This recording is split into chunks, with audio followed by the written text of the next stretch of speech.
নমস্কাৰ ছাত্ৰ ছাত্ৰীসকল সকলোকে আজিৰ ভিডিঅ'টোলৈ স্বাগতম জনাইছোঁ। আজি আমি অষ্টম শ্ৰেণীৰ সমাজবিদ্যা বিষয়ৰ পাঠ সাগৰ মহাসাগৰৰ বিষয়ে কেইটামান কথা পঢ়িম। আজি আমাৰ আলোচনাৰ বিষয়বস্তু হৈছে সাগৰীয় সোঁত, সাগৰৰ ঢৌ আৰু জোৱাৰ ভাটা। তোমালোকে নিশ্চয় টেলিভিছনৰ পৰ্দাত সাগৰ বা মহাসাগৰৰ চিত্ৰবোৰ বা ইয়াৰ পানীৰ সোঁত, ঢৌ আদি দেখিবলৈ পাইছা। মহাসাগৰবোৰ অতি বিশাল আৰু গভীৰ যদিও ইয়াৰ পানীভাগ স্থিৰ নহয়। স্বাভাৱিক ঢৌৰ উপৰি বিভিন্ন কাৰণত ইয়াৰ পানীভাগে কিছুমান নিৰ্দিষ্ট দিশত এফালৰ পৰা আনফাললৈ গতি কৰে। মহাসাগৰৰ পানীভাগ এইদৰে প্ৰবাহিত হৈ থকা সোঁতক সাগৰীয় সোঁত বুলি বা মহাসাগৰীয় সোঁত বুলি কোৱা হয়।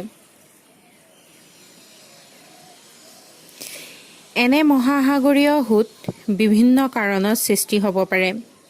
বিশেষকৈ পৃথিৱীৰ আৱৰ্তন গতি, নিয়মিত বতাহ, পানীৰ উষ্ণতা, লৱণতা আৰু চাপৰ তাৰতম্যৰ কাৰণেই এনে সাগৰ মহাসাগৰৰ পানীত ঢৌৰ সৃষ্টি হোৱা দেখিবলৈ পোৱা যায়।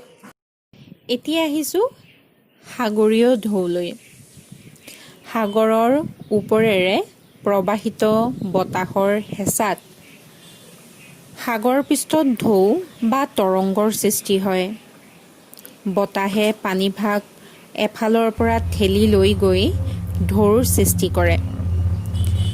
সাগৰৰ বুকুত জোৰেৰে বতাহ বলিলে প্ৰকাণ্ড ঢৌৰ সৃষ্টি হয়। ইয়াৰ উপৰিও সাগৰৰ তলিত উৎপত্তি হোৱা ভূমিকম্প, আগ্নেয়গিৰি উদগীৰণ বা জোৱাৰ ভাটাৰ বাবেও সাগৰত ঢৌৰ সৃষ্টি হয়। ভূমিকম্পৰ ফলত সাগৰৰ বুকুত সৃষ্টি হোৱা ঢৌক ছুনামি বুলি কোৱা হয়। ছুনামি এটা জাপানী শব্দ।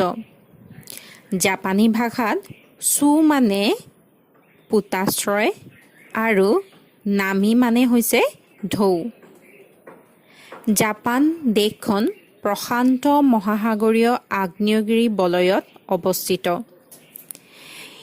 এই বলয়টো পৃথিৱীৰ ভিতৰতে প্ৰধান ভূমিকম্প প্ৰৱণ অঞ্চল।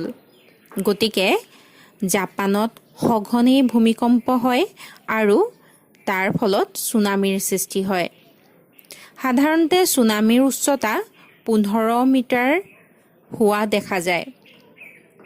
ছুনামিৰ গতিবেগ ঘণ্টাত 700 কিলোমিটাৰো বেছি হয়।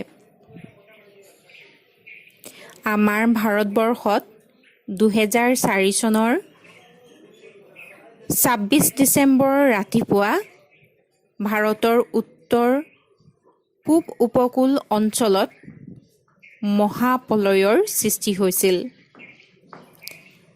সেই মহাপ্ৰলয়ৰ মূল প্ৰলয়ংকাৰী বিষয়বস্তু হৈছে ভূমিকম্প আৰু এই ভূমিকম্পৰ ফলতেই ছুনামিৰ সৃষ্টি হৈছিল। এই ছুনামিৰ উচ্চতা 30 মিটাৰতকৈ অধিক আছিল। এই ছুনামিয়ে ভাৰতৰ তামিলনাডু, আন্দামান নিকোবাৰ দ্বীপপুঞ্জ, শ্ৰীলংকা, ইণ্ডোনেছিয়া আদি ঠাইৰ সাগৰৰ পাৰত অৱস্থিত লাখ লাখ মানুহক গৃহহাৰা কৰিছিল। তাৰোপৰি 1.5 লাখৰো বেছি মানুহৰ মৃত্যু হৈছিল। এতিয়া আহিছোঁ পিছৰটো বিষয়বস্তু জোৱাৰ ভাটালৈ।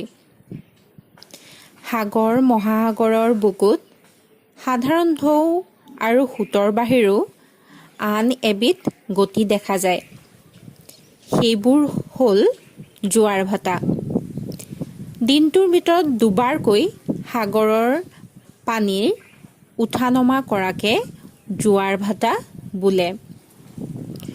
জোৱাৰ ভাটাৰ প্ৰধান কাৰণ হ'ল পৃথিৱীৰ ওপৰত চন্দ্ৰ আৰু সূৰ্যৰ আকৰ্ষণ আৰু পৃথিৱীৰ আৱৰ্তনৰ বাবে সৃষ্টি হোৱা অপকেন্দ্ৰিক শক্তি।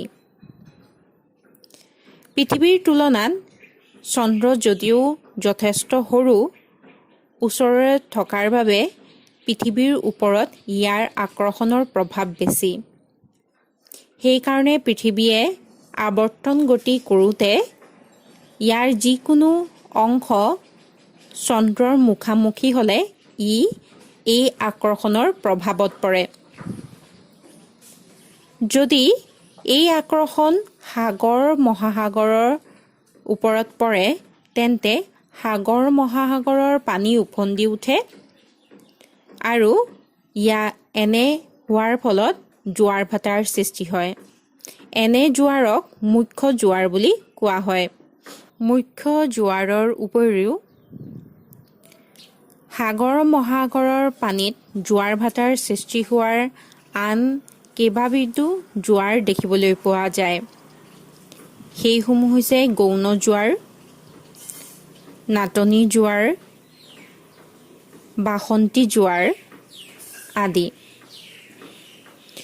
গৌণ জোৱাৰ বিশেষকৈ পৃথিৱীৰ আৱৰ্তনৰ বাবে সৃষ্টি হোৱা অপকেন্দ্ৰিক শক্তিৰ প্ৰভাৱত হয়। আনহাতে বাসন্তী জোৱাৰ, এই জোৱাৰবিধ পূৰ্ণিমা আৰু অমাৱস্যাৰ দিনা চন্দ্ৰ, পৃথিৱী আৰু সূৰ্য প্ৰায় একেডাল ৰেখাত পৰে আৰু সেইকাৰণে এই দুদিন চন্দ্ৰ আৰু সূৰ্য উভয়ে পৃথিৱীক আকৰ্ষণ কৰে আৰু এনে ক্ষেত্ৰত যদি সেই আকৰ্ষণৰ প্ৰভাৱ সাগৰ মহাসাগৰত পৰে তেন্তে সাগৰ মহাসাগৰৰ বুকুত ই জোৱাৰৰ ঢৌৰ সৃষ্টি কৰে। ইয়াকে বাসন্তী জোৱাৰ বুলি কোৱা হয়। আনহাতে নাটনি জোৱাৰ হৈছে সপ্তমী আৰু অষ্টমীৰ তিথিত পৃথিৱী, চন্দ্ৰ আৰু সূৰ্য সমকোণ অৱস্থানত থাকে আৰু এই দুদিন চন্দ্ৰৰ মুখামুখি হোৱা ঠাইৰ লগতে সূৰ্যৰ মুখামুখি হোৱা ঠাইতো জোৱাৰৰ সৃষ্টি হয়।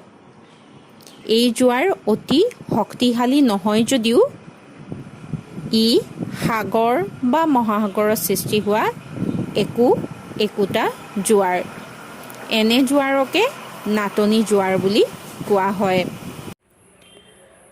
ছাত্ৰ-ছাত্ৰীসকলৰ সুবিধাৰ্থে ভিডিঅ'টো লাইক আৰু শ্বেয়াৰ কৰিবলৈ নাপাহৰিব। ধন্যবাদ।